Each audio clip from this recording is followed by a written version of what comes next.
Good morning, everyone. Especially Knives Are Life. The first one here this morning. Hope you all had a good night's rest. If that's what you did over the night. Or you were very productive if you didn't rest. I was neither. Not very productive, nor did I rest. I sold a knife on Blade Binge yesterday, so I'm going to have to get that to the post office this morning. I had it boxed up yesterday, and I meant to drop it off yesterday, but just didn't get a chance, so I'll get that done today. Let's see. Topic of discussion is knives. Starting with what I carried last night. I carried my Severn replica again. And man, I'll tell you something about that knife. The blade geometry is super nice. And this one came super sharp. Because it just goes through everything I try like butter. So I'm really digging this knife. Had that in my front pocket. I usually always carry the bigger one in my front pocket and a smaller one in my back pocket. This is the Christensen Knives Maverick. Another super cool knife. This knife kind of is the reason that today's topic is what it is. Because I realized I've only had this knife maybe a month and a half. But I realized that I bought it because I wanted to check it out, but it's really not my style. It's a little too small for me. It does have a good hollow grind. There's nothing wrong with it. Beautiful knife, great knife. But I really should pass it along to somebody who will enjoy it more than me and who will give it more pocket time than me. So, yeah. That made me think about the fact that I do need to get rid of some knives so that I can get some more that I enjoy. I don't know what's wrong with YouTube.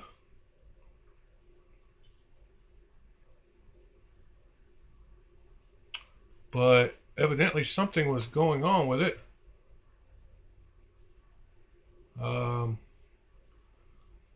Hopefully it's still working. Looks like I did have some dropped frames, which is something I don't normally have.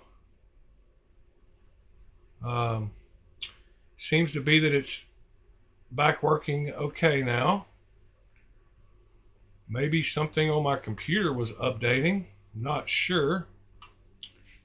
You carried your Kubi Wrath Karambit and tactile slip joint.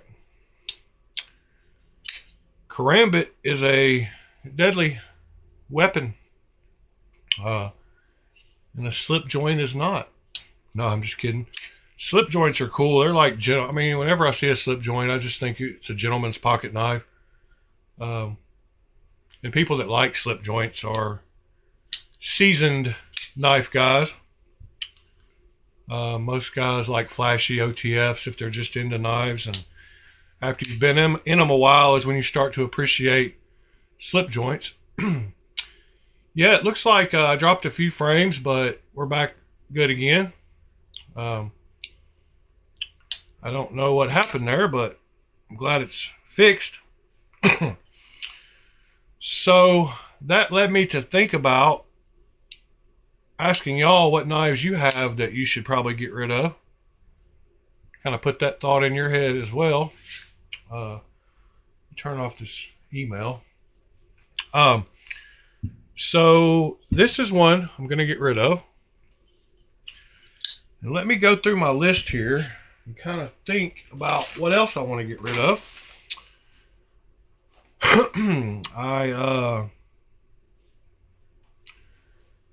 I probably should get rid of... let's look at the list here. My thresher. I don't need the thresher anymore. I should get rid of the Mass Drop and Gavco Collabo thresher. It's a cool knife, but I don't think with everything else I've got that it'll get much pocket time. So I should probably get rid of it.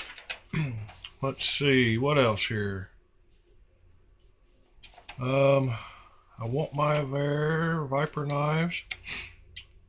Meerkat. I should get rid of this Meerkat, which is a Max Ace knives that I did a lightning anno on. Can't see the colors too good on it, but it is. Good morning, Jim. This Max Ace, though, I should get rid of.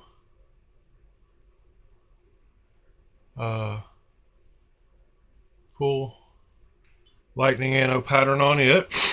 So it is on the chopping block.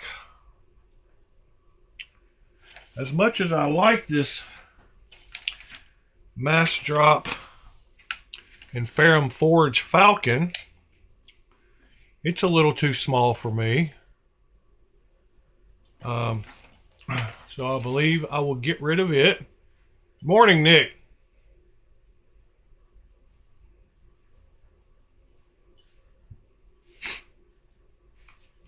Nick, but I don't imagine you have as big of a problem with that as I do. I seem to go overboard when I bought a bunch of knives. Let's see, what else do I want to get rid of? I think I probably should get rid of this Freeman Knives Voodoo, even though I love it. It's got an awesome blade grind. It's got some cool lines on it. It's in great condition. Got perfect action. But I don't think I will carry it, and it's not because the blade shape. I really don't know why I don't think I'll carry it, but I don't think I will. I need to get rid of this Fox Knives Tur. I have never carried this. I got this on a trade, so I need to get rid of that one.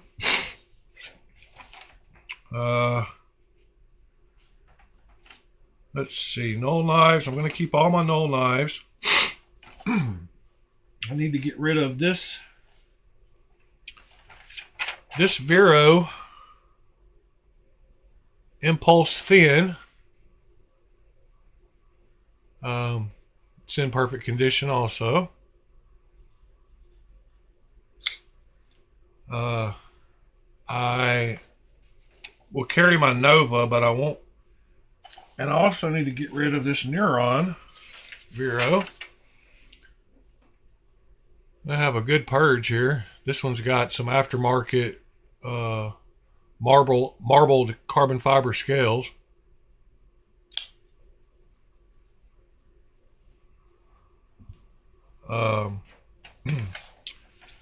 Let's see, what else is on the chopping block? None of my giant mouse so far. I should probably get rid of my Tuya Knives shocker. Thank you, sir. I appreciate that. I do need to get rid of the Tuya Knives shocker. I don't think I'll carry it.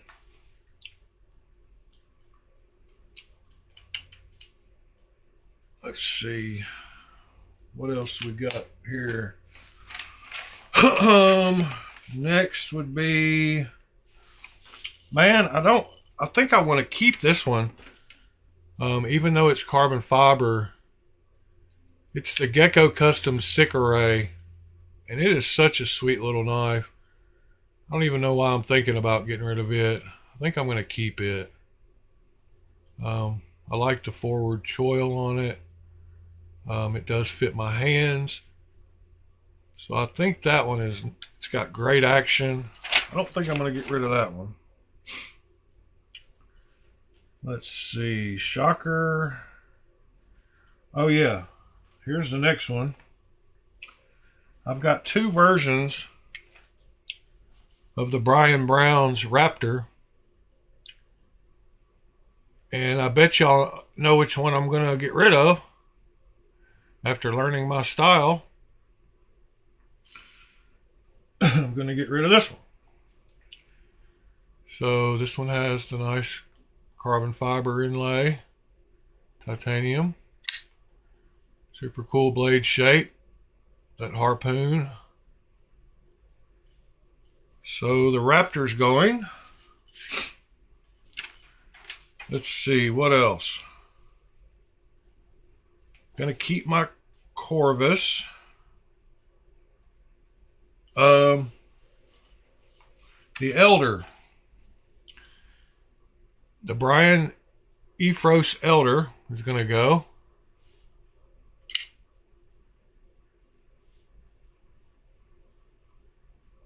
That one's got the blue dark matter carbon fiber.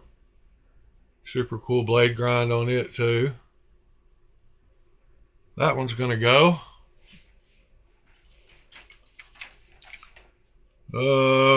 Let's see.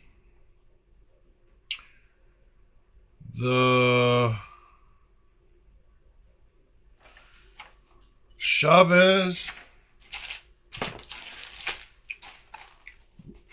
Redemption Street is going to go. This one has, oh yeah, the Mojave drops this weekend. I still like the Sonora. Yeah, this one has aftermarket carbon fiber scales as well. This is the Chavez Redemption Street. That one's going to go.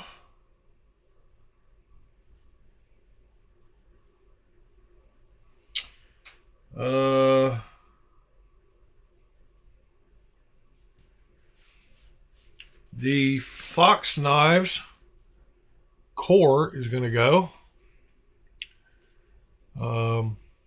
Mainly because it's orange. It's a good knife, but somebody else will enjoy it more than I do. I love Jesper Vox Knives. He's one of my favorite designers. And he designed this knife. So I do like the design of it. But I don't like the color. I got that one on a monthly Knife Club Onyx subscription.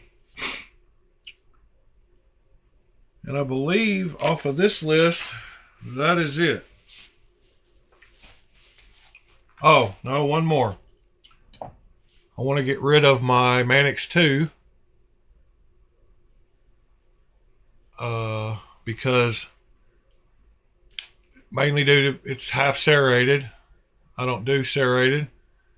I bought it for the scales, really. Got a good deal on it. Some people, I thought I might like to have serrated for utility purposes. I do like the knife. But that one needs to go.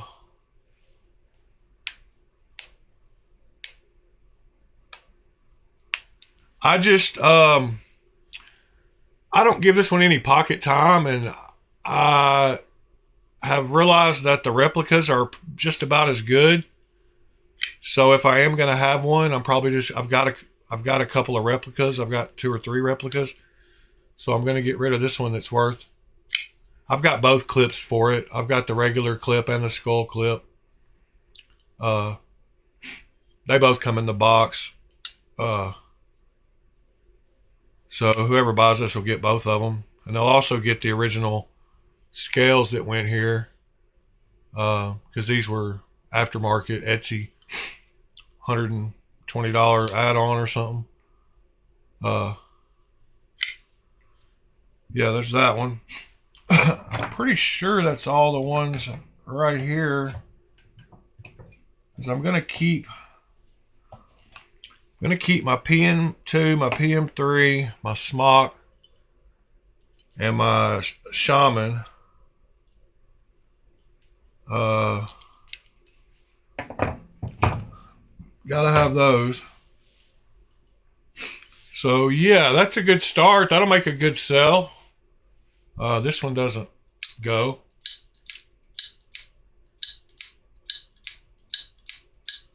Man, I love this. I love fidgeting with this thing. So fun. Can't wait till I get the 8 in M390. This one's cool with the magnetic thumb stud, so it's only got thumb stud on one side. I've got, yeah, you can wash all 4 of my cars for like a few months. You can pull this magnetic thumb stud out and flip it over though. It's pretty cool. It's kind of a strong magnet. Can't even get it out. That's what she said. There it goes.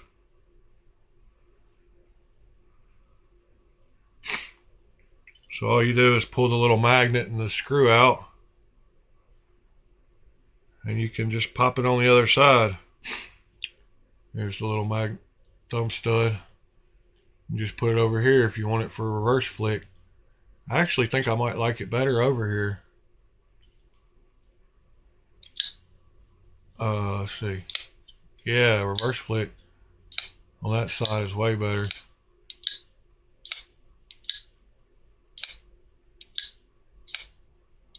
Somebody bought, I don't know, I'm wondering if somebody bought one of the shipwreck knives off of Blade Bench from the video.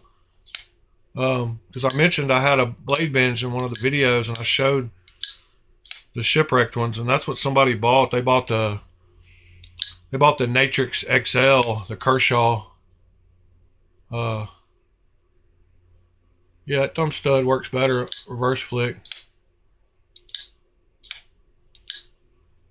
Yeah, I mean, if it's just a regular car wash, those are, you know, 12, 15 bucks. If it's a full detail, that's 125 bucks. So it wouldn't take many full details to pay off the knife, but $15 car washes, it would be kind of, you'd have to do it once a week for a little while. What, let's look at that knife that's dropping this weekend. You said, machine-wise, Mojave. Let's see what we got going on here.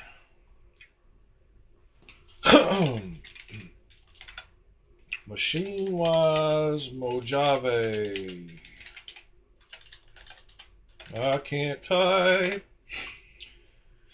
Mojave. Yeah, we looked at that one before. It's highlighted. Yeah, I did like it.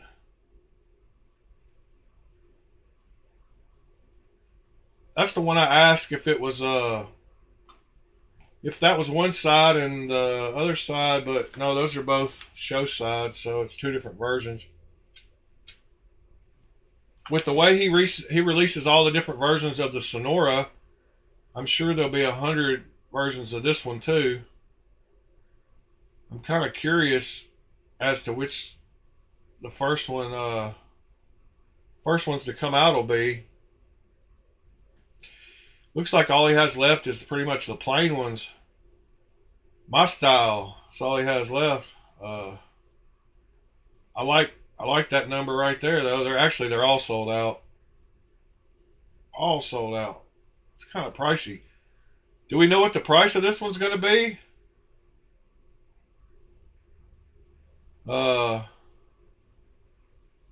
It's a big boy, almost 3.5 inch.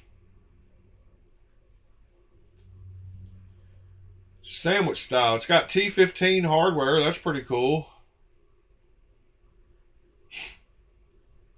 Yep. I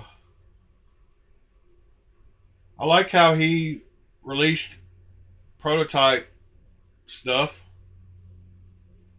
That's pretty cool. When I say he, I don't know if it's a he or he is. Martin, but who's the? Wonder who the designer. I guess Martin would be the engineer, founder, owner, and head machinist, shop foreman, assembly, quality control. So yeah, Martin, MW team, machine wise, Martin Wise. Wonder if his name is Martin Wise. Uh, Machine Wise. Machine Wise Knives owner.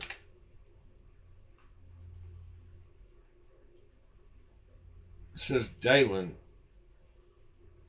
Alright.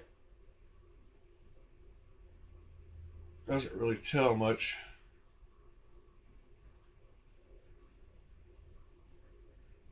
Machine Wise Dalen Crawford. So it has nothing to do with Wise.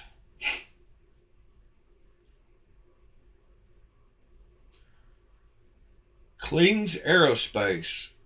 That's pretty cool. That's him before he started the knife company. On LinkedIn, he worked at Kling's Aerospace, I'm guessing. Yeah, that's in Arizona. So that's the same guy. Well, that's pretty cool.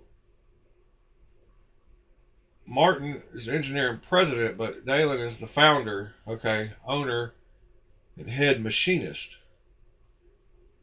Okay, that's pretty cool. Back to the Mojave inventory. Every Saturday at noon, Mountain Standard Time.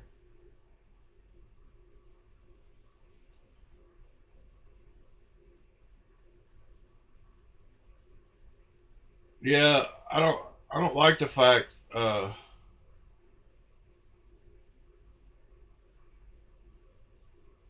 yeah, I don't like the fact that they're that expensive and the fact that you got to like give your firstborn or win a lottery to get one of them.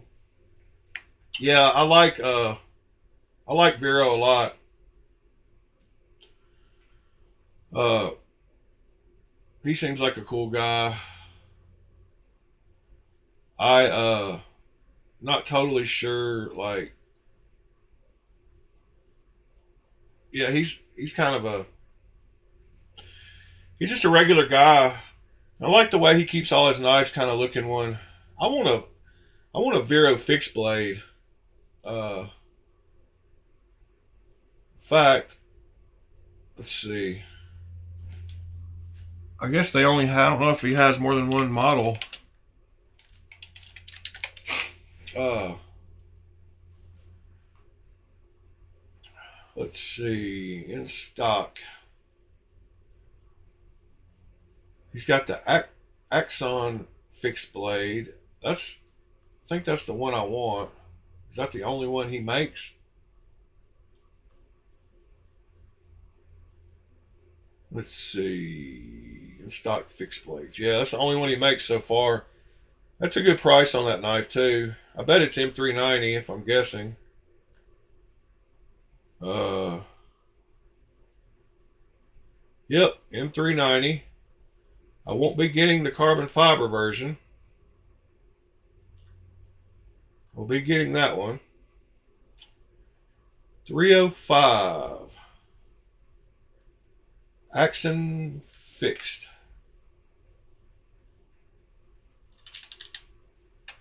Let's go see if anybody has sold one recently.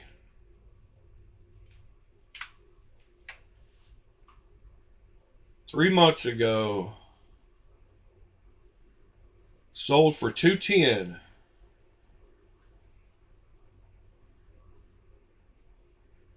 Uh, 210. That's a micarta one. So I wouldn't have bought that one, but 210 is a decent price.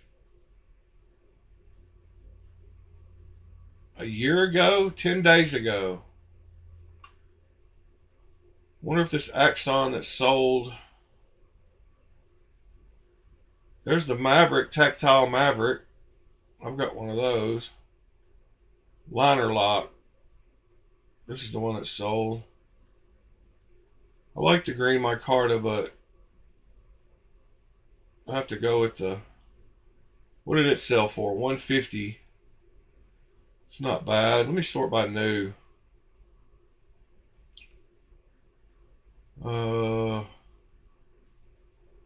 Is this one Berg Blades, Axial Shift, SV? What is the SV?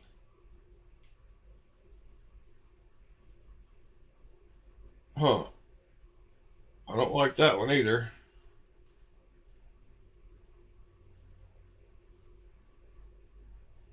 Yep, don't like that one. Exxon.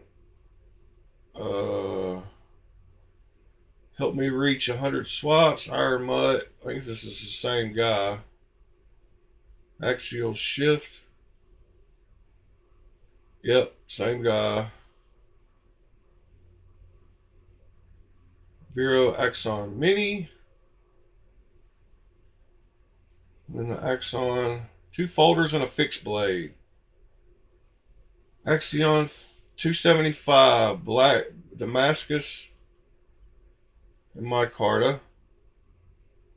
That's a nice looking knife. 275 is not a bad price on it either. Who bought it? Let's see. I'm buddies with that guy. I think that bought it. Let's see. YOLO PM2. Yep, I'm friends with that guy. I've already bought multiple knives from him, so I could probably buy that one. All right, Sever7, what's up, buddy? Oh, happy birthday! Nice. Tomorrow is day 30. That means we get to do a giveaway. Means I got to start rounding up all the names that have commented on the lives.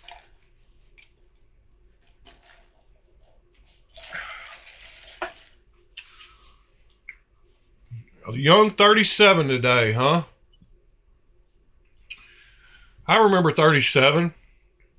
I was having fun. I guess I'm still having fun, but you know, fun changes as you get older. All right. Well, I know which knives I'm getting rid of. Yeah, thank you for the almost 30.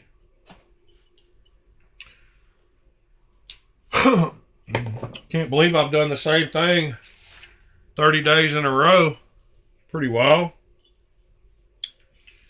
Can't believe I managed to come up with that much to talk about, honestly. Freeman Knives Voodoo. I think I might get rid of my District Knives Apollo, too.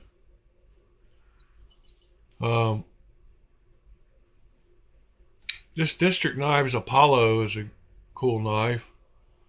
It's got the blade shape some of y'all like. Yeah, I think I'll probably get rid of it too. It might be the last one out of this box that I'll get rid of. I need to get rid of. There's actually quite a few on the same side of the case that are all going. There's a whole line of them that are all lined up that are on the chopping block. All 4 of these are right next to each other. Where did I put that? Oh yeah, the Elder Shocker. Where does it go? It goes right there. Yeah, y'all know about the District Knives Apollo? Is that one that you have heard of or are familiar with. Not sure who the OEM is on it, but it's got perfect action also. It's drop shut. Got a good deal on it too. That's pretty much why I got it. I should do okay on these because of the deals I got. I should actually be able to almost get the money I got in them back out of them, which is always a plus. I always try to, I don't lowball people, but I try to get a better offer than they're stating by at least like 20 bucks. So that usually builds in my resale. If, of course, I don't know. I haven't resold any knives. I've just been buying knives. But I think I've sold maybe a couple. I'm still really digging this decimal. It's a cool knife. I'm gonna have to check out more of New Breed stuff when it comes out.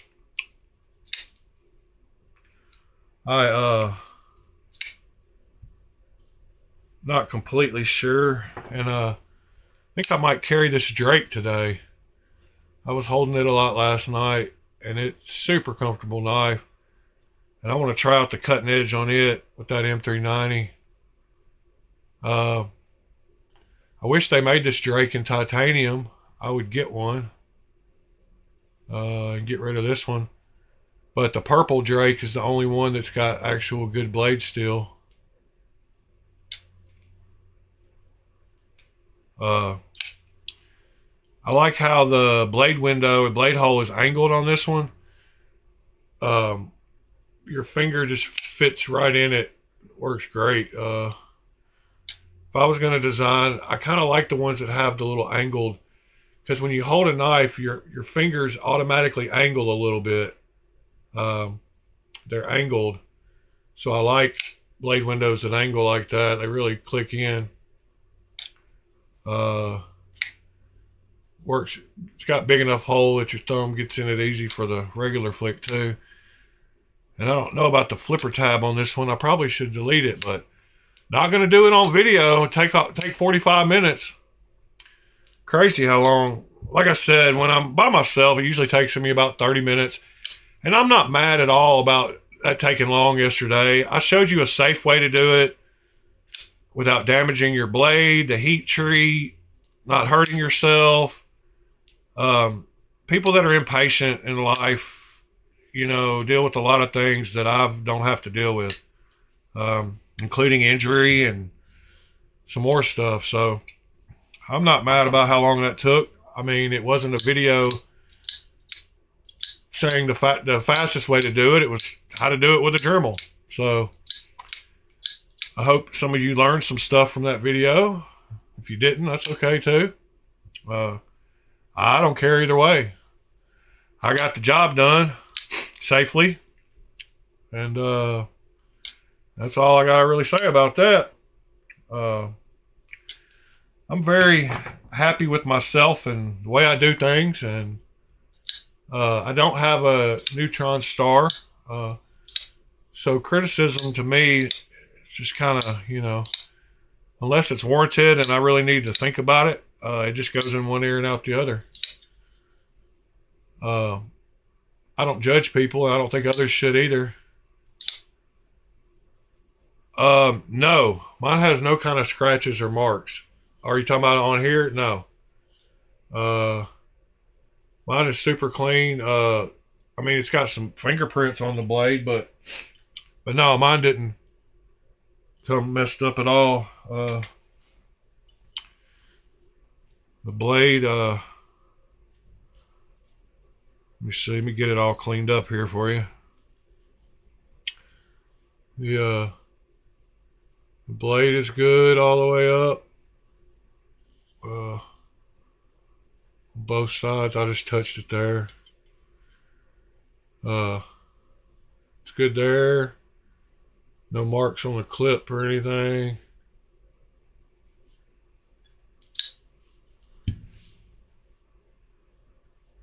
Yeah, Sever 7. I mean, the video was what it was. I mean, it wasn't somebody hopping in here and seeing it and being like, oh, that guy's an idiot. There's lots better ways to do that than that.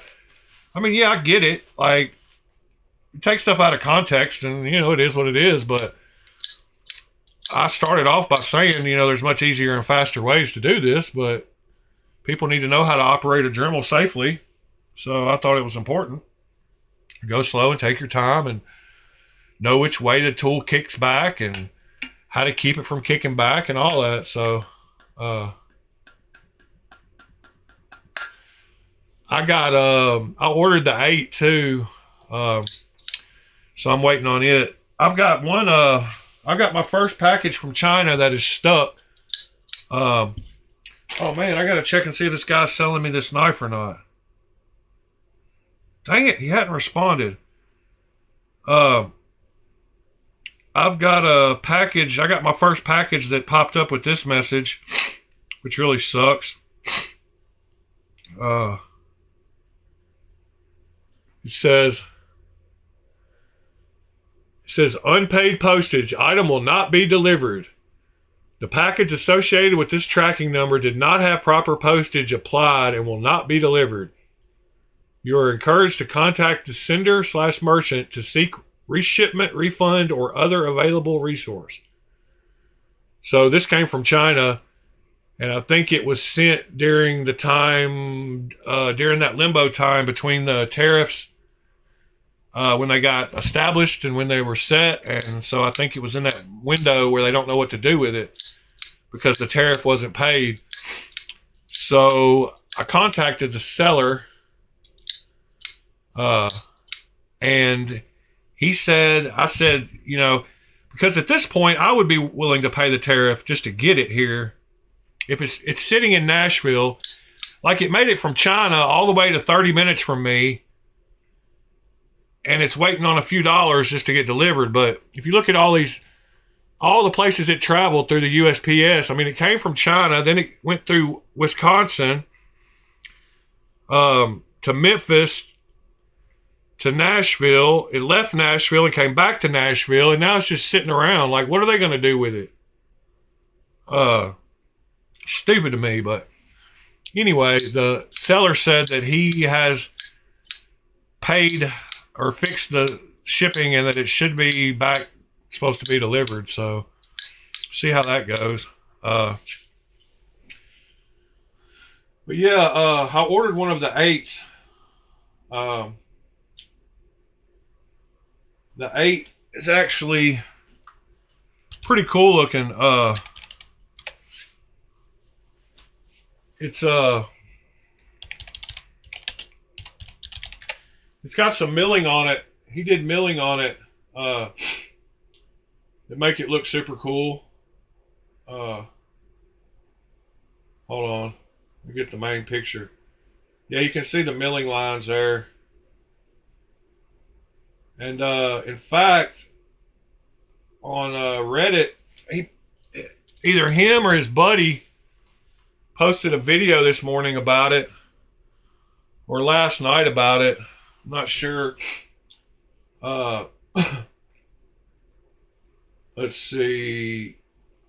He likes to promote his stuff in here, so maybe it was I guess it was yesterday. It wasn't last night. Yeah, it's right here. Oh, no, that's not it. Sorry. I know he posted it. That's not it either. That's it, but why am I not seeing the post I was thinking about? It's by, forgot the guy's name. Let's see if we can find it here.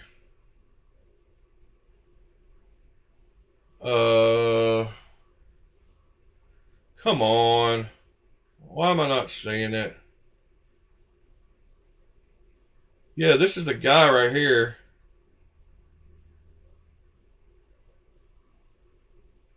Maybe that... No, that's not it. Oh, that's it. That's it broken down right there. Oh, there it is.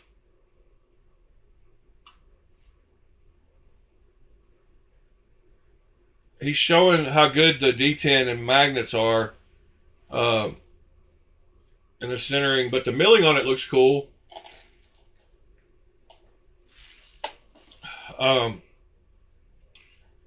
It looks like the action on it's good too. So that's always a plus. He shakes it to death though, trying to get it to open. I mean, he's putting some force. Kind of funny. I laughed when I saw this video. I was like, dang dude, why don't you shake it a little bit?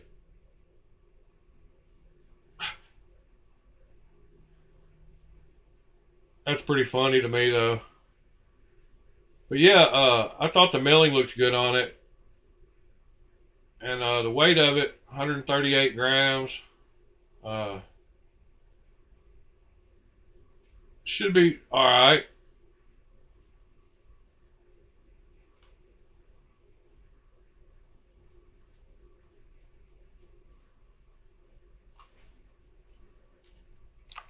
Yeah, alternative bag. Yeah, that's what it is. I got a buddy that pops in here every now and then from Reddit that bought the new the PSYOP, the new drop with the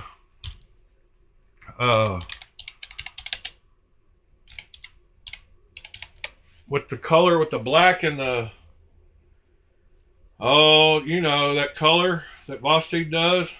Can't even think which one. It's the copper and it's the,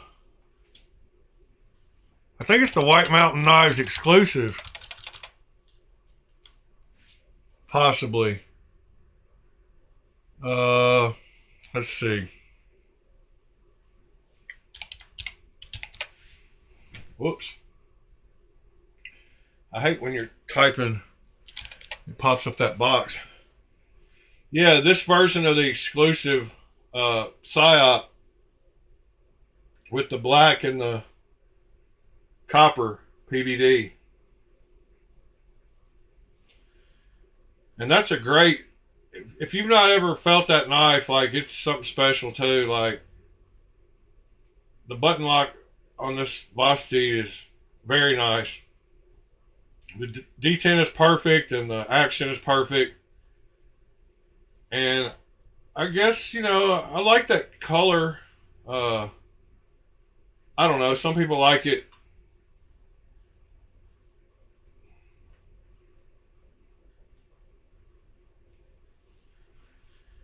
Nick, those tests to me do mean something, because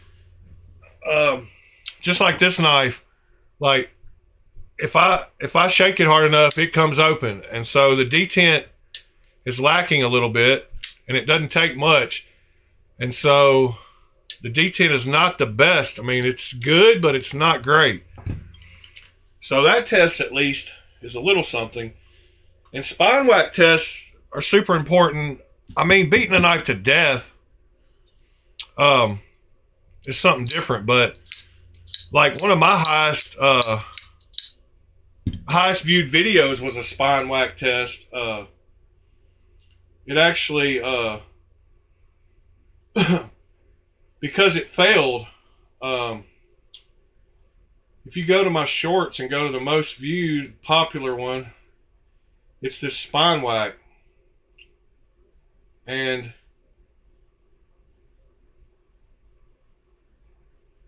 it's after I fixed it. But the first one, before I fixed it, oh, actually, this is a different knife. But this is my second most viewed, is this knife. And it fails on like the second whack. So to me, that's important too. I mean, if a knife doesn't lock up, that's pretty important. I've only done, you know, those are my top two. They got 13,000 views and 10,000 views. So evidently somebody likes seeing them. I don't know. I guess there's a reason they put them out. But I agree with the whacking them to death. Like, you don't have to do it but a couple of times, and if it fails, it fails, and if it doesn't, it doesn't. I mean, you should know. You don't need to beat them 50 times. I don't know what I'm going to buy. I will show you. I don't want to show you because somebody will scoop in and grab it before this guy responds to me, but I'm hopefully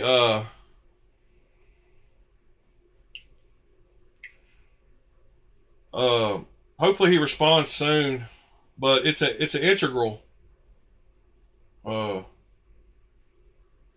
$150, and should be super cool if I can get it.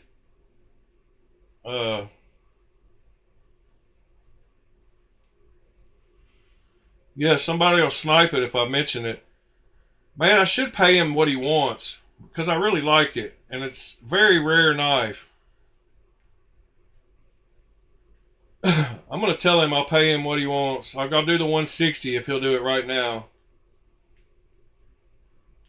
I think 160 for an integral is, good morning, Pete, is more than fair enough. For a full titanium integral with M390, I think $160 is fair.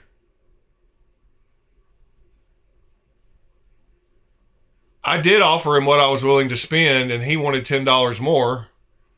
He's asking $170 for it. I offered him $150. He told me last night that if it was still available in an hour and nobody had bought it,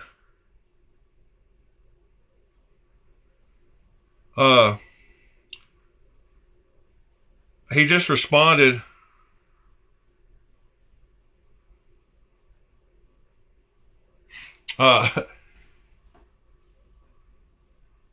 The knife I'm buying right now. All right, so we decided on 155. So the knife I just bought, I'll show it to you. Since I did just buy it, I'm going to YOLO it so y'all can't swoop in and grab it, but hold on just a second.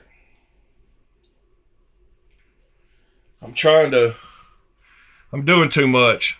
I'm buying knives live on the internet. YOLO.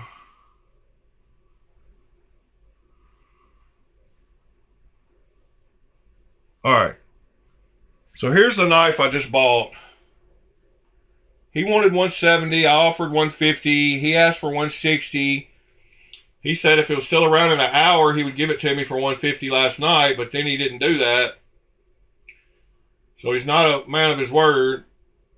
And he wouldn't respond this morning for the 150. So I finally just said, if you'll do 160, I'll do it right now. And then we met at the middle at 150. I mean 155, sorry. But the knife I just bought was a Tucson TS140, which is a hard knife to find. It is the last one sold 3 years ago on Knife Swap, I believe. Why is my keyboard not working? Why is it typing a bunch of letters and then no letters? So 2 years ago, 3 years ago, 5 years ago, and 20 hours ago. But it's the Tucson Bowhead TS 430. Super cool integral. $155, you can't beat it.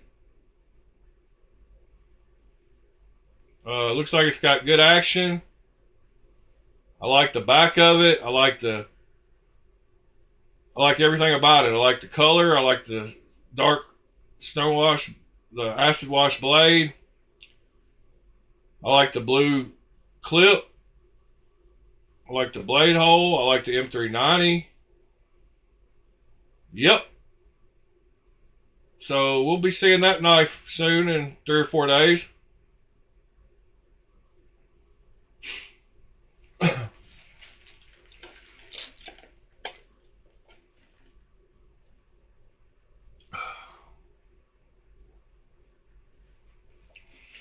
No, there's like 4 or 5, Nick. There's quite a few integral Tucson's. Yeah, Pete. I should have got it for the one set. I mean, I was worried somebody was going to grab it during the night. I was going to be mad. The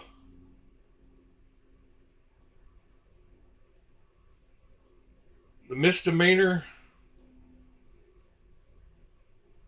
Yeah, I went through a phase the other day where I went through and tried to find all the old Tucson integrals. Or integral. There's a TS100. There's a TS145, the TS140. Whoa, I don't know. My keyboard sucks. I probably need to...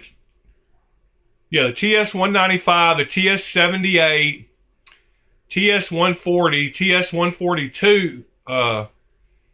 They make the 145. I think the 140 series, I think pretty much everything in there. So the TS... I want a TS145 or 195. Is that the right one? No, it is the 195. You're right. But the 142 is it's an integral with micarta. So there you go. You can see the back of it there. I just don't like the inlays on this one. It's got too much going on. It's got carbon fiber and micarta. I don't want that one. And the TS100, let's see, is a frame lock that looks weird too. I mean, that one looks okay. I mean, that's a lot of milling going on. And it's LTK.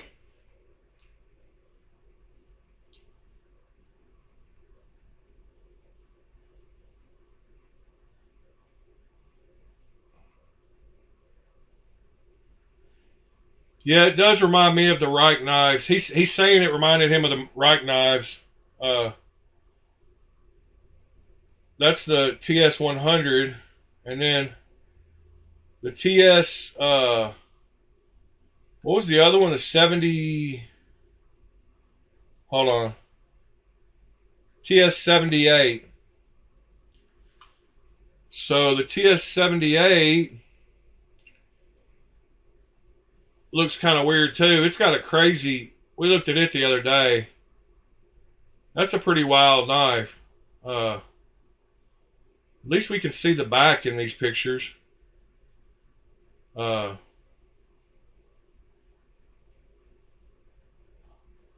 want to be able to see the integral part.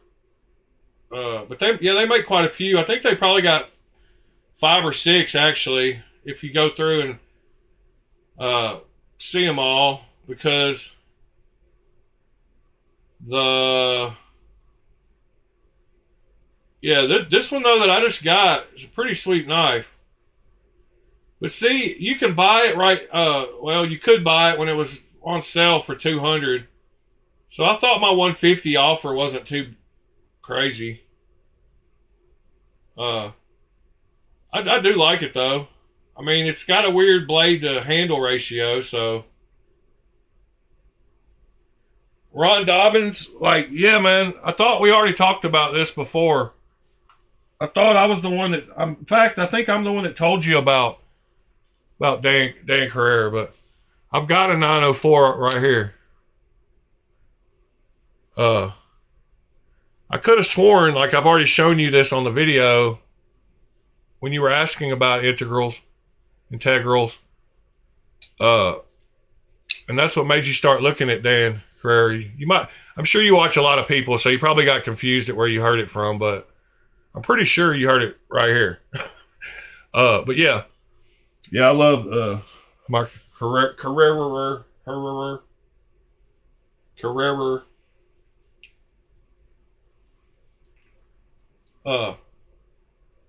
Wow. Yeah, I mean, you can't beat it for the price.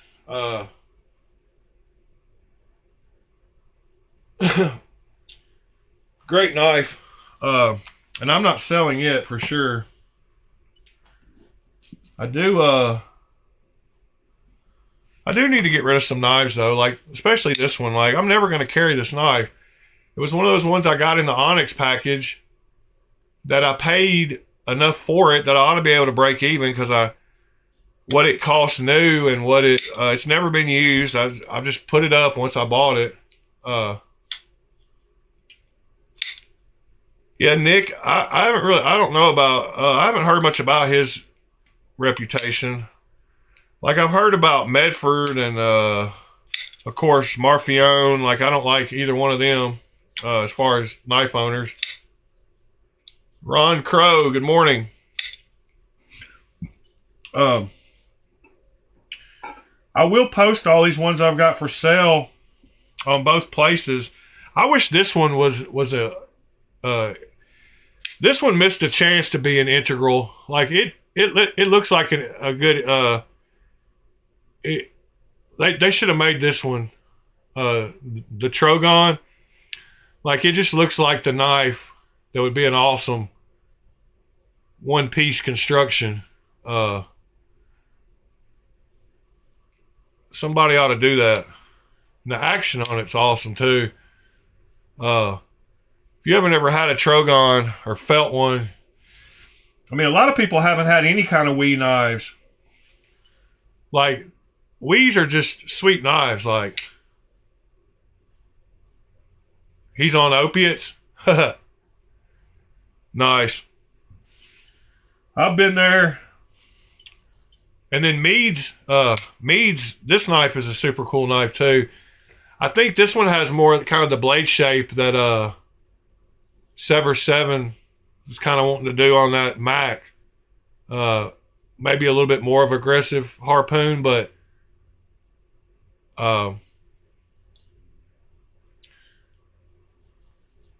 this knife is super cool too though. I actually got the box that came with this one was autographed by Meads. Another super cool knife. I love my Wii's. There's just something about. Yeah. The Wii. The next two Wii's I'm getting are a Solid and an Ator.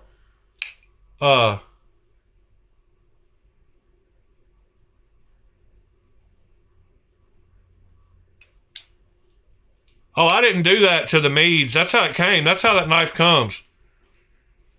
That's how this knife, the sword fin. Isn't that the name of it? I always they got too many fins. Pretty sure that's the sword fin. Yeah, that's the sword fin. That's how that blade comes. Super cool looking knife. It dips down right here. And so your finger slides in it. But yeah, I'm getting an Ator and a Solid. But this one looks like it's got that cover. Like, have y'all seen where they put the back cover over it so it kind of looks like a... Oh, yeah. That's what the difference is. I forgot about that. You're right. All you gotta do is use some wink. Like, literally, like, all he did for this one was wink. Actually, this one was bead blasted. I forgot. But you could just wink the lightning anode right off of one and take it back to plain.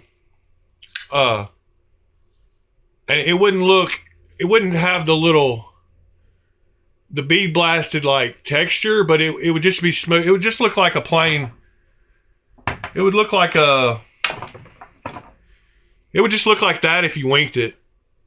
That might not. I should show you. Man, if I didn't. Let's see. If I didn't do such a good job on that one that we did on the video, I would wink it real quick. But we did a great job on that one. I need to sell those two too. Those that Tucson and that other one that we did. Hold on, I'm trying to find a knife. I might be able to wink one live on video. I'm trying to think if I got one anodized that I could show you that I don't mind taking the lightning ano off of. But if I didn't do such a good job on this one, I would wink it real quick for you. And it's not lightning anode. Aha! I do have one that we can do. Give me just a second to find it. Hold on, it's right over here. In fact, it might be in this case right here.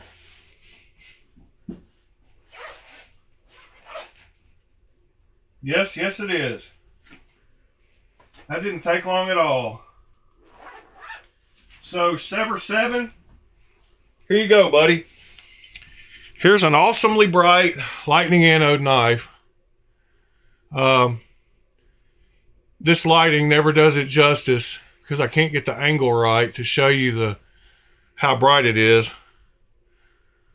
But this one is super lightning anode. And you can't wink lightning anode. What am I saying?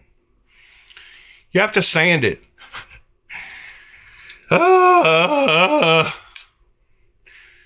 Terrible this morning. I am not firing on all cylinders. But I will still show you. Scott, I wasn't going to. What time is it? Yeah, we got time to do a sharpening. So you have to sand off lightning ano or media blast it off. But literally, man, if I didn't like this ano, I would just start sanding it and show you. But I just take 1,500, 2,000, or 3,000, and all you got to do is just sand it, and it'll go back to plain. Like, you're not going to hurt it at all. I ordered some little test pieces of titanium that we can anodize, so I can do exactly this. Is like we can lightning anodize a piece of it, and then I can show you how to take it back if you mess up or want to redo it. But all you have to do is just run this 1,500 grit. Yes, Scott, I did say I was. And I'm usually a man of my word, so yeah. We got time. And I need to sharpen that knife anyway, so it's not like I don't. Sever 7. Sorry, man. I wasn't thinking straight. I was thinking of regular ano with electricity. You can just wink it off. But lightning ano, since it's done with heat, you have to use sandpaper. But that being said, it's not very hard. I'm very confident you could do it. And all it takes is some 1,500 or 2,000 grit, 1,000 grit. I would start with 1,000 and then go up to like 2,000. But if you wanted to leave it rough, then use some 400 or 600 or something. Then that'll leave a pattern on it a little better than the 1,000. The 1,000 will get it shiny. But if you're wanting to re-anodize something that's been lightning anodized, I did do that lightning ano, Ron Crow.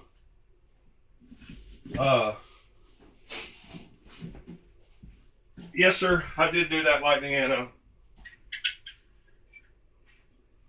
All right. Let's bring this over.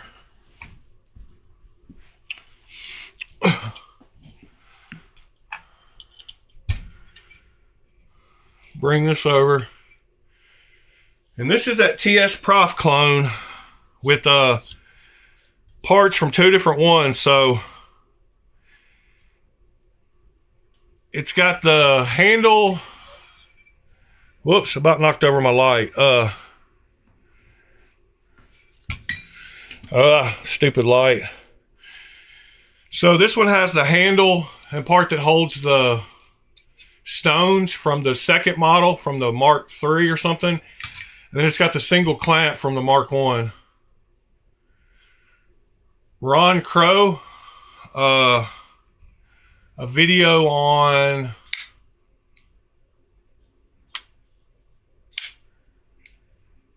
if you wanted to hand satin a blade, all you would do is take the blade and just make sure that using a very high grit belt is the way they do it. Like they use a 60 grit or something real small.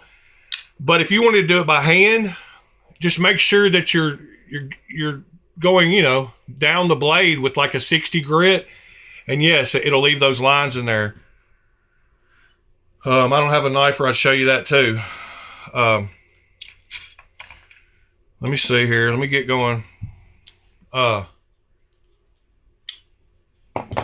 Gen 3, the only problem with it is that the clamps on it are too wide and you cannot get a smaller knife in them.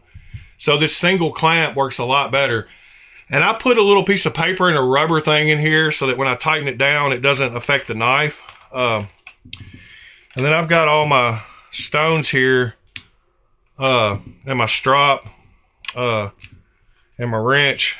And this is kind of dirty because, sharpening gets that way. Let me take, it's a lot easier. It's $100, Nick, instead of $300. Oh, nice, Jim. So you must have saw Neve's video on it. Where he talks about getting the single clamp. Alright.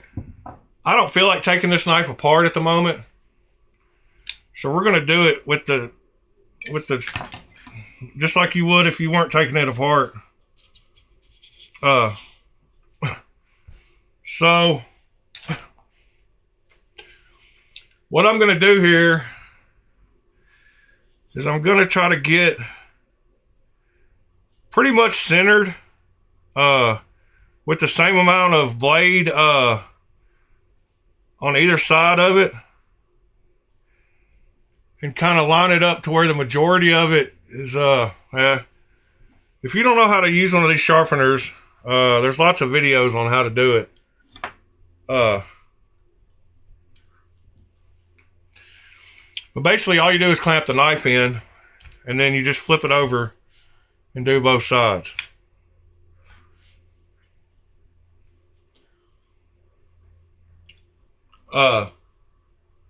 Yes, it has the same little, so let me show you. It's got a dial, Nick. You see that dial right there? So you turn that. It's got one on the back too, and it adjusts. It's got the angle thing right here on the side to show you the angles. And I guess I should talk about that too. So I've got mine set at 17 degrees because that's what I like sharpening at. But the way you figure out the degrees, man, where's my little, I don't even know where my little thing is right now. It would take me forever to find it, my little level. It's in a bag I took to work and I can't even think. But they make inclinometers, little magnetic inclinometers. Yeah, Nick, let me show y'all all this stuff first because I can show you the inclinometer. So just go to Amazon and type in fixed angle knife sharpener. And this one right here is the Gen 3. So the Gen 3, as you can see, has double clamps, and it's hard to get pocket knives in it. And it's the base on it is a little different. As you can see right here, you adjust it like this, but it flips. It's got the same lever for flipping it. The Gen 2 is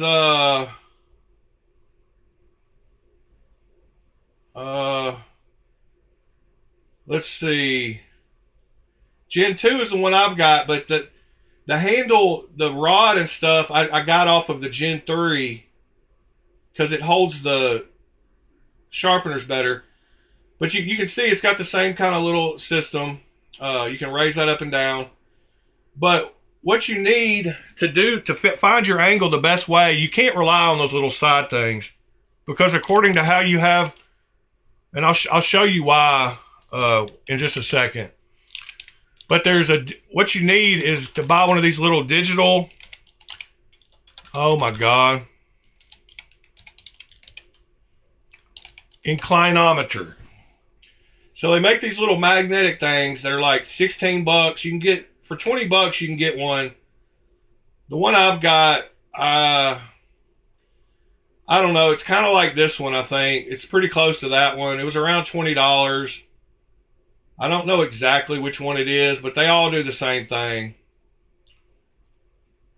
But all you got to do to set your angle, so now I've showed you both those sharpeners. They're called XARL or ILK. There's a Gen 2 and a Gen 3.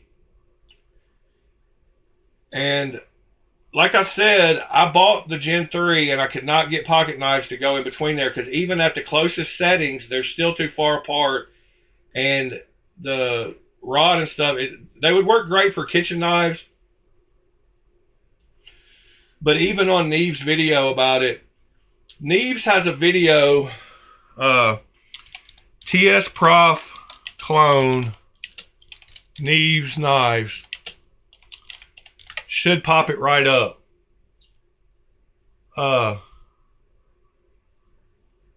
This is him doing sharpening live with it. Hold on. Sharpening. I have a new budget sharpening system that is basically like a TS Prof clone. They're $100, but if you guys don't know, TS Profs are very, very expensive. In fact, let me show you something that we're giving away here, and just a little different when you flip. Let me show you the actual knife, though. I mean the hold on. Let me show you the video real quick that he did.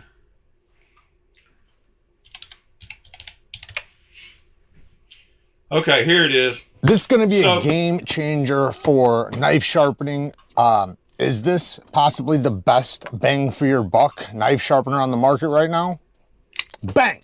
Neve's Knives, I'm Jared, and today we'll check why I recommend an upgrade. We're going to put the TS Prof to the side, because the video is about this guy. So one, you're going to want to get the rod stoppers, and that's going to prevent you from taking the stone and letting it fall off the blade, because it doesn't come with it. So this thing is here to stop it going.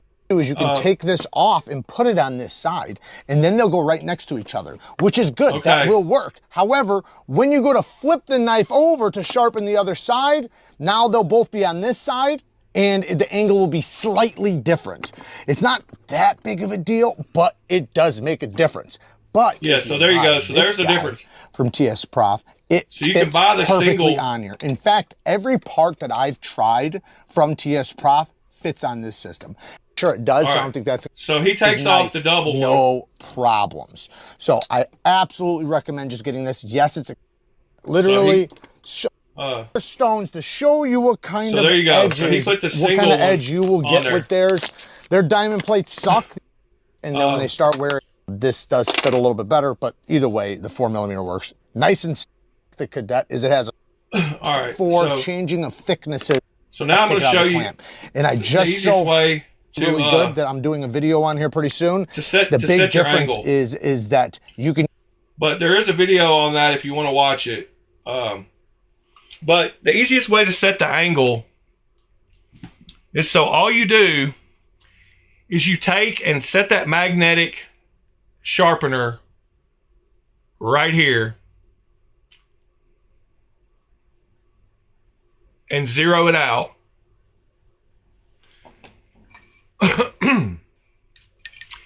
And then you put a sharpening stone in this. You lay it on the blade, and you lay that ink, that since you zeroed it out on the blade, it's gonna, whatever angle it's at is gonna be the angle you're sharpening at. So you don't have to mess with any of these dials back here. They don't. And once you get it set, you can leave it. I sharpen all my knives at 17 degrees, so I don't have to worry about changing it at all after you get it set. And you can set it at 20 if you want to. Some people set them at 15. I picked 17 because it's a good, and that's what he uses too, I believe. What Neve uses is about 17. A lot of people use 17.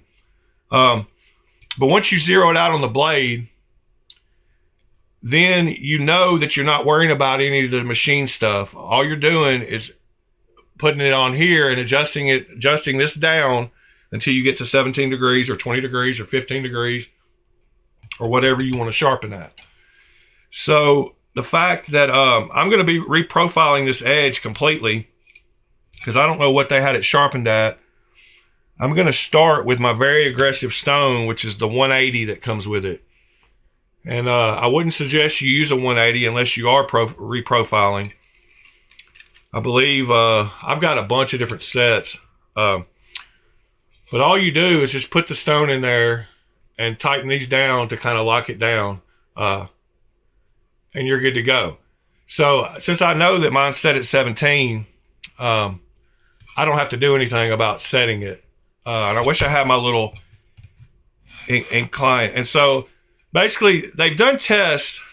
There's one more video I want to show you, and I haven't seen it in a long time. But Spyderco did a push or pull sharpening, which is better. And they did a test. This might be it right here. Yeah, WorkSharp did it. So there's lots of guys that say you're supposed to pull. Interesting technique you got there. Yeah, and there's lots of guys. Hold on. Let me make sure I got. Hold on. Let me put the video back on. So there's lots of guys that sharpen by pulling. What's up, man? Hey, and how's then it going? there's lots of people that sharpen by pushing. Interesting technique you got there. Yeah, just sharpening the knife. What do you call that? A special technique. You just pull across with the abrasive, man. That's how it's done. Yeah, that's how you do it. Or you could just, like you would use a sharpening stone. Just push into the knife. When you use a stone, you push against it. Oh, man, pull. This is the way. So you're supposed to push for the most part. Okay. But they have a guy coming in the middle. Guys? Hey, Steven, how's it going, man? Steven? Who does Can I it? help with the last what knife? Yeah, dude. Yeah, Jump go in. ahead. Cool. Pushing and pulling. And so there's a big discussion on which is better, pushing, pulling, or both. So when I'm reprofiling, I do both because in that video you'll learn that they got the best results with the push-pull technique. So especially when I'm reprofiling a blade, I will push and pull, and I've got to slide this. I'm going to hit my table if I don't slide it back a little bit, and I apologize. Let me see if I can get the camera angle a little out here. All right. So I'm just going to sit here, and I'm going to try to reprofile this, and I'm just going to go back and forth and let the sharpener do its job. And you can take Sharpie and draw on there so that you know when you've hit the angle. I'm just going to go and do enough to where I know that I've got a new angle. And I'm giving it moderate amount of pressure with this 180. And the sides of these are plastic. So when you get up here in your sharpening tool, you can push it against there and it won't leave a mark. because it's not. So, but be careful over there by your choil. So I'm just going to keep doing this, and I like to kind of pay attention to how much I'm doing, and just kind of, while I'm reprofiling it here, I might just do this for a minute, and then I'll just flip it over and kind of know how long and how many strokes I did that, and do this, because I'm trying to get, I want to keep it even, and instead of just working on one side until I get it to that angle, I want to kind of, you know, keep them even while I'm going. And out here at the end, just let the stone sit flat on the blade wherever it's at. So out here, it's flat like this, but as you're coming around, it's starting to tilt. It's starting to turn. So just make sure that you're maintaining contact with the blade the entire way. And as you get out here, it's angle. I don't know if you can see that, but it turns because of the angle. But it's keeping the same angle on the blade because it's set at the 17 degrees. So I'm just going to do this a little bit more. Now, the most important part of sharpening a knife is getting a burr. And if you don't know anything about sharpening, burr is the most important thing. And if I was going to try to teach you anything today, it would be how to feel and develop a burr. And so it doesn't take very long with the 180 to get a new edge going. And I'm just going to hit this side a little bit more. I would say most knives come sharpened close to 20 degrees. So I'd say that's what this one came sharpened at. And after I get the back and forth kind of ground down with this 180, and I feel like I've done about the same to both sides, then what I'm going to do is I'm going to start doing some just push strokes all the way down the blade and let it come off the end of the blade, maintaining pressure the whole way. And I'm going to count and do like 10, 15 on each side to try to maintain and keep some even. And you can feel underneath here. Now, the way that I've already got a burr. So the way you feel a burr is you reach under from the other side, and when you're sharpening on this side, you're curling that metal around.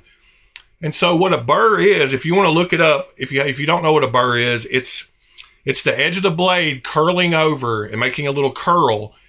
And it's because you're pushing all the metal around to that side, and it makes a little hook. And you can hold your finger underneath the blade and pull back towards the blade, and you can feel the burr.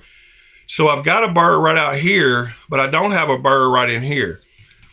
So you want to keep going until you feel a burr. And since I'm reprofiling this edge, and I want to make sure, and I'm using a very aggressive stone, I'm just going to keep doing. So I did about 15. I wasn't counting, but I think I did around 15 there. So I'm going to do the same thing over here, and I'm going to worry about my burr in a second.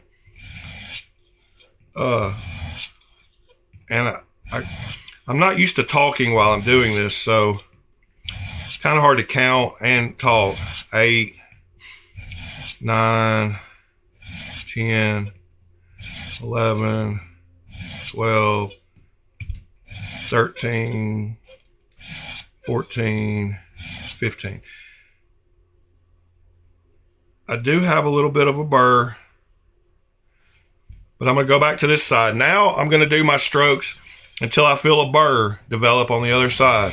1, 2, 3, 4, 5, 6, 7, 8, 9, 10. Let's see if we got a burr. I've got a burr most of the way down. I don't have a burr up here. So I'm going to do a little bit of extra work until I got a burr everywhere. And once you start sharpening knives, you'll be able to feel a burr. Your fingers are very sensitive, so you'll feel that little edge. Now, once you get a burr, once I get a burr on that other side and I flip it over, you want to do, whoops, there goes my light. You want to do one, well, stupid knife. I mean, stupid light. All right. Once you get a burr and you flip it over, you want to do one stroke, reverse stroke to pull that burr off. So very lightly with no pressure, after you get your first burr, you want to go opposite and just run it down there to pull that burr off. So now the burr is off. So now I can do my push strokes again and do 10 more on this side until I get the burr to move back over to the other side. And once you get that burr to move back and forth, even just one time, you're ready to go on to the next stone. And like I said, it's hard to talk and count, so I don't know how many I'm doing, but I'm hoping that I'm being pretty consistent with the 10 and 10. So now I'm going to feel if I got a burr. And I do have a burr all the way back over on the other side now, which is good. I'm just going to make sure I do it.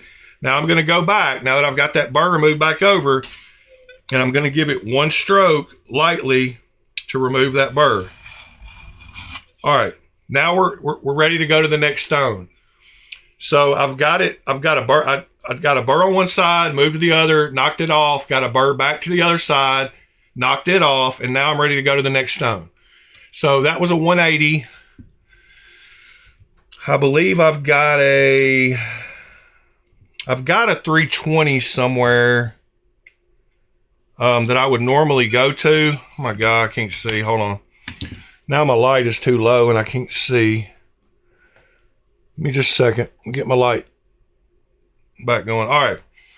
So one of these has 320 written on the back of it. Or that's 1500. I think this is my 320. Cannot see. Oh no, that says 2000. That's another 180. I've got a couple of sets here, so that's why I'm having to check. All right, well, I'm going to skip the 320. I'm going to go to 400. So this is a 400. So I went from 180 profiling, and I'm going to go to the 400 now. And you're just going to repeat the process. Except now that we've got the edge ground in, I'm not going to do the push-pull again. That was just to be aggressive and to get that angle changed. And you might see sparkles and stuff on this blade, but it's just where the steel, you can wipe it off from time to time. That's what I normally do. I keep me a little rag here, and I kind of wipe off the steel dust, I guess you call it. But now we're just going to do like 20 strokes with this 400 until we develop a burr. I'm trying to go through this kind of quick. It doesn't take long to sharpen a knife, especially after you get it sharpened, but to start over with a fresh angle takes a little longer. But once you have your knife sharp, you can skip all that beginning part and just go from this 400 on up. And you can stop at 600. A lot of people just sharpen their knives to 600. You don't have to go. Man, see, I've already got a burr on most of that. Down here at this end, I don't. So I'm going to do a few extra push. And you can always even it back up. As long as you get that burr wrapped around everywhere along the edge, you're good. So I've got a burr all the way down that, except at the very end down here, I don't have a burr. And you'll be able to feel that that burr. I didn't focus at the tips. I'm kind of glossing over a little bit of it, but you'll be able to feel that burr everywhere. And I usually just do some evening out strokes. After I do one section, like a little extra, I do a couple of strokes just to kind of even it out. Now I got a burr everywhere. So I'm going to flip it over. And like I said, the first stroke, oh my God, I got to back my light up or something. The first stroke, when you get it, stupid light. Oh my God. It wants to fall over and all right. And this rod is hitting it when I go back. So the first stroke after you flip it over after getting a burr is a pull stroke, just to knock that burr off. So I just knocked the burr off, and now I'm going to do my strokes again to get the burr back to the other side. And just kind of be consistent with your pressure, so you know that when you do both sides, you're kind of doing the same pressure. And I'm not using much pressure. I'm just kind of using the weight of the stone and the weight of the thing. And you can see, well, you can't see that knob, but I'll show you in a second. You want to make sure that knob is staying turned the right way. And you probably use a little oil because it's making a little squeak noise, but I'm going to do 15, 20. The higher grits you go up, yep, I got to burr all the way down it again, except right here again. I must have not have focused enough at the two ends. The two ends, when you're doing your first profiling, the middle gets hit more with every stroke than both the ends. So you'll have to, but you'll learn to feel that burr. And then, like I said, after you hit a couple places like that, you can go back and do a few strokes to kind of even it all out. Let me make sure. Yes, I've got a burr all the way along it again. So now that we've done our 2 burrs, I'm just going to take it back to this side. I'm going to get right up here against the choil, and I'm going to do 1 pull stroke very lightly to knock that burr off. Now, right now, that knife is sharp. At 400, that knife would cut paper, no problem. In fact, I could show you.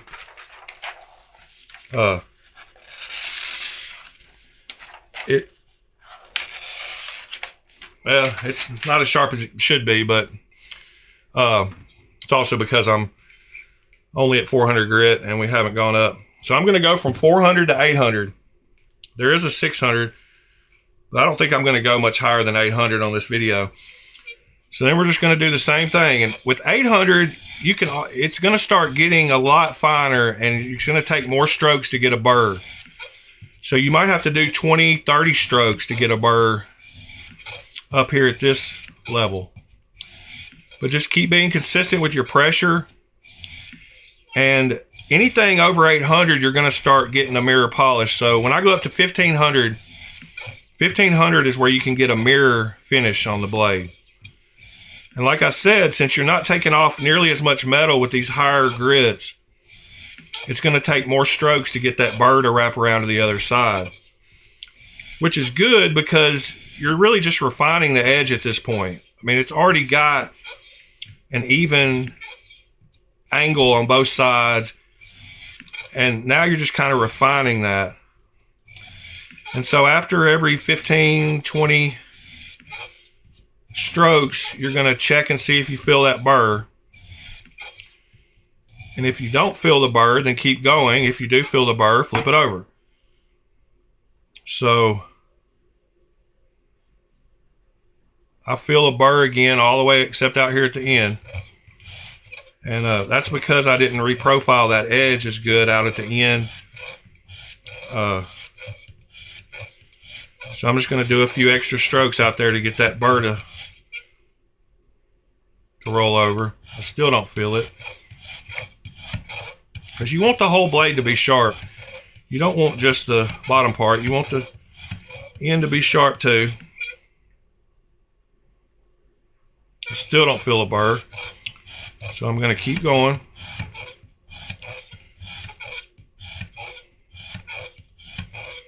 I know this is taking a little longer. It's because I'm doing the whole reprofiling, but I promise you, once you get your knife sharp, you can just jump to this 800 and do 10 strokes on both sides and then strop it, and you'll be good. All right. Now I've got my burr all the way down the blade, so I'm going to flip it over. I'm going to do the same thing. I'm going to do 1 back stroke. So I'm going to get right up there on the choil, and I'm just going to knock off that burr.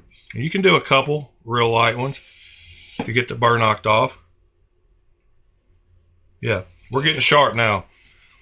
So now I'm going to do the same thing until we got the burr wrapped back around to that first side. And I haven't paid attention to chat, so I hope there's still people here watching and y'all aren't talking too much ish about what I'm doing. And whoever asked to see this, I hope you're learning something. It's all about the burr, though. If you ask any sharpener, if you don't know how to feel a burr or get a burr, you're never going to get your knives really sharp. Most of the guys here, and like I said, maintaining a knife is a lot easier than putting a new edge on one. So, man, I've already got a burr. So really we're good. Now we'll just take it back over, put it down here, knock off that edge, maybe 1 or 2 strokes. And that knife is sharp right now. Like, I guarantee you that knife is sharp. And we could stop there. I guess I will go, oh, there goes my light again. I guess I'll go to 1500 because that's normally what I do. And that'll put a good mirror. So we will see if I've got my 1500 laying here. If I don't, we won't, but I think I do somewhere maybe. I've got a bag of a bunch more laying here beside me. Yeah, there's my 1500. Now I'm gonna put my 1500 on. I'm just gonna do 10 on each side. 1, 2, 3, 4, 5, 6, 7, 8, 9, 10. I don't have a burr because, like I said, the higher grit you go, the more strokes it takes to get a burr. But I know that we had a burr, so if I do 10 strokes on this side, we should be pretty close to the same. And I might not go, to speed things up, I might not go all the way till we got a burr at 1500 because that's going to take a while. Yeah, I don't have a burr either side, but man, that's sharp. All right, so it's definitely sharp. And once you get your knife sharp, the last step is to strop it. And this one actually comes with a strop, but you can use just a handheld strop also. I'll do 5 more on each side, and then we'll strop it. 1. And this 1500 will give you a shiny mirror polished edge. I mean, you can go up to 5,000, 10,000, whatever you want, but 1500, if you go long enough with 1500 to get a burr, you're going to have a mirror polished edge. So after you get done with your 1500, you get the burr. We're going to assume that we've done that. Then you put your strop in, and you just do 4 or 5 pull cuts only. If you push, it's going to cut into the leather. So you only do with the strop reverse pulling strokes. So we're going to do 1, 2, 3, 4, 5. We're going to do 5 pulling strokes on that side. And then we're going to do 5 pulling strokes on this side. 1. Hold on, I got to get it off the edge here. I'm hitting my table again. 2, 3, 4, 5. Now, that knife should be sharp. I'm not even going to check it. I'm just going to take it out. We're going to do a paper test. We can kind of hear and see how it does. I would have normally gone with that 1500 till I felt a burr, but it can take 50, 60 strokes on each side to get a burr. So I'm just taking a towel and I'm wiping off all the dust. But you can see the mirror. If I can get that to where the light hits it right, you should be able to see the mirror effect. But let's see with this piece of paper if I got it sharp. Because we had stonewashed this, so it had knocked the edge completely off of this. So that's why I had to profile it. But as you can see, it's making that noise. Hold on. That was a bad piece of paper. It's making that easy noise all the way from the end down here to the tip. And that paper's curling as the white, but you can see it's going right into the paper. I need to get Sorry.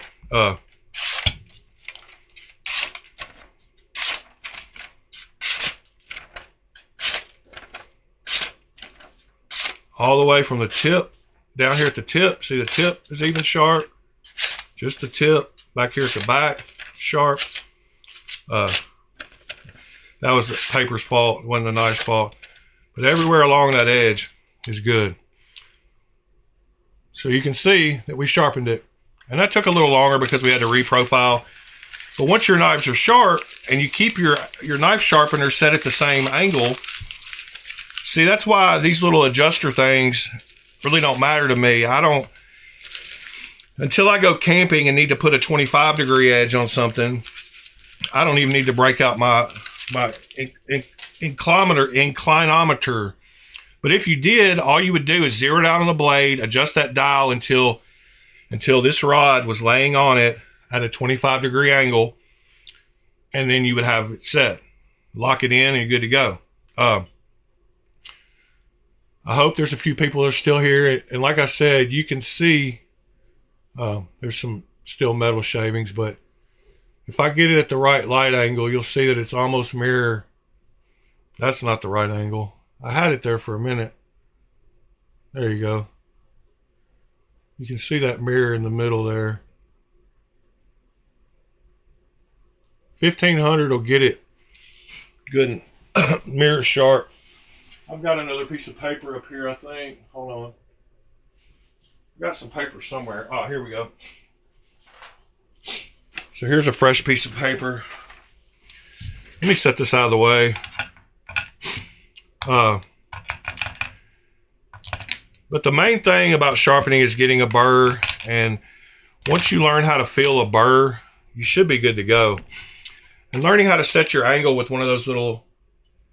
You can't ever trust the readings on any of those machines because, like I said, they'll be off. But yeah, here's a fresh piece of paper. Get my camera angle back where we're at.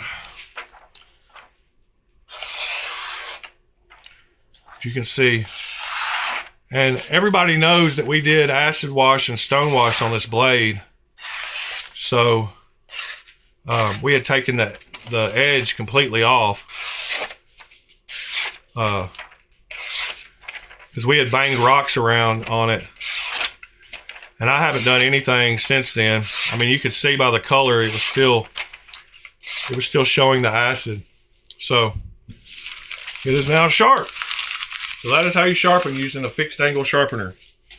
Nobody's saying nothing. Are y'all in the chat? Y'all still here? Or did y'all leave because you already knew how to sharpen? I hope somebody's still here. Whoever asked. Scott, I believe it was.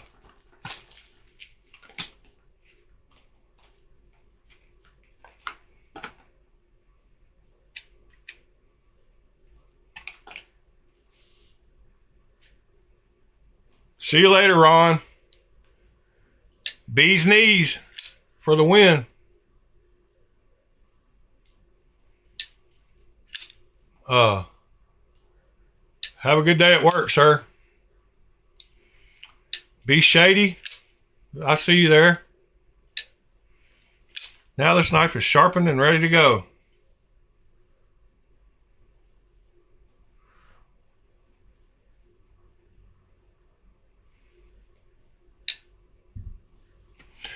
All right, guys, I wasn't planning on doing sharpening today, but we got that added at the end of the video.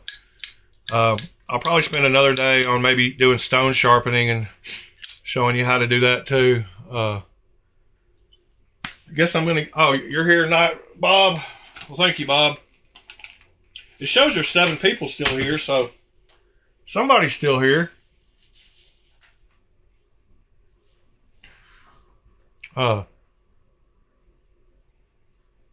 Reprofiling that edge did take a little longer than I expected, but it's all right.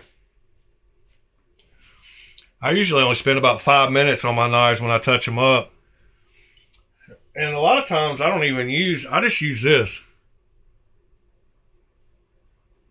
I just use this for most of my touch-ups. So from now on, I'll just take this and run it about 5 times, both directions.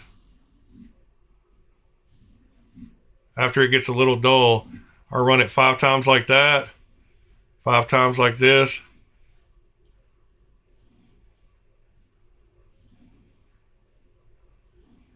And then it'll be back to ready to go. So strops are good to have. This side is even finer, so if you want to get even more razor sharp, you can go 5 times down this one afterwards. Just try to maintain the same angle and lift up as you get to the end so you can get the end done.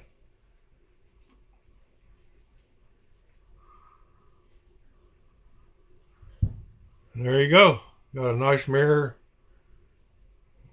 edge on it.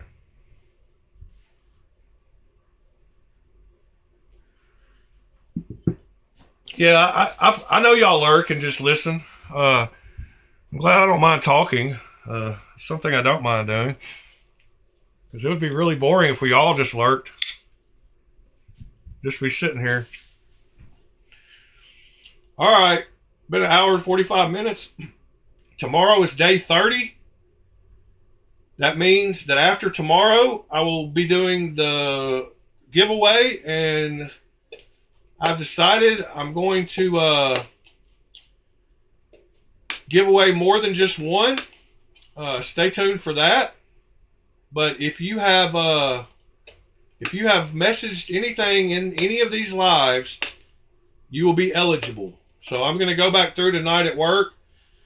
I'm going to collect all the names from all the comments in the live videos, and I am going to enter them in one of those name pickers, and I'm going to decide the winner after day 30. It won't be tomorrow.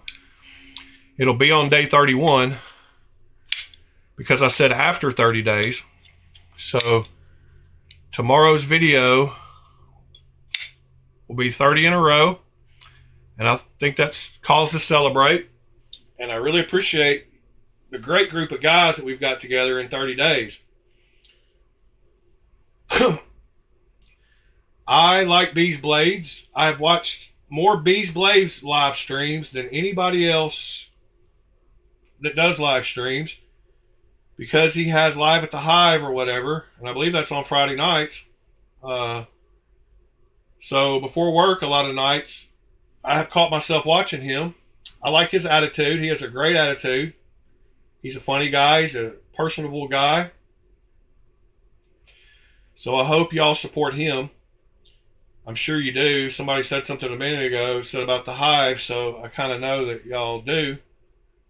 So maybe y'all will see me for the first... I've got the list of all the live YouTube channels, Nick, now from Scott, so I can go through, and I saw a bunch of the other, there was last Saturday, there was 15 of them or something.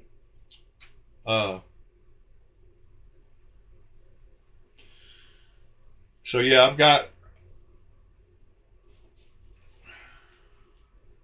and he's got a channel up big enough that a lot of people send him knives to be able to do that. In the future, I hope that I have some live Saturday, Friday, and Saturday night videos doing the same thing, showing a bunch of budget knives.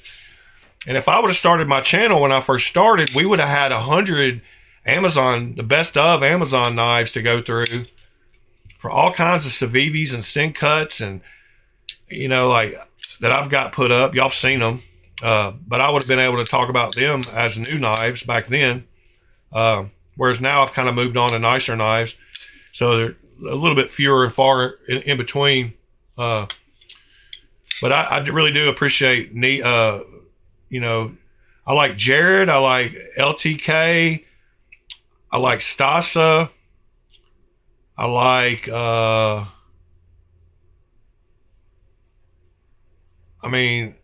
MC, I guess. I like Bees. I like what's that other EDC guy? Lefty.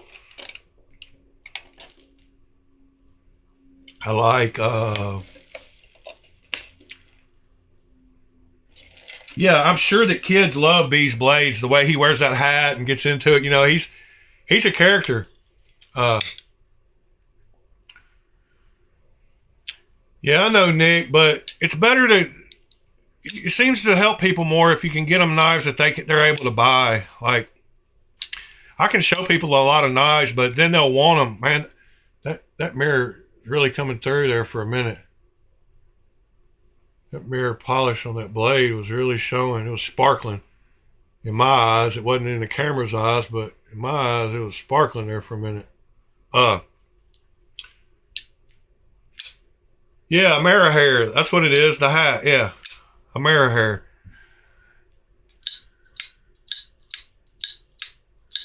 All right, guys. I'm going to get out of here. Y'all have a great day. Appreciate it. Give me a thumbs up if you can. I love the community. I love y'all. Y'all take care today. Have a great Friday.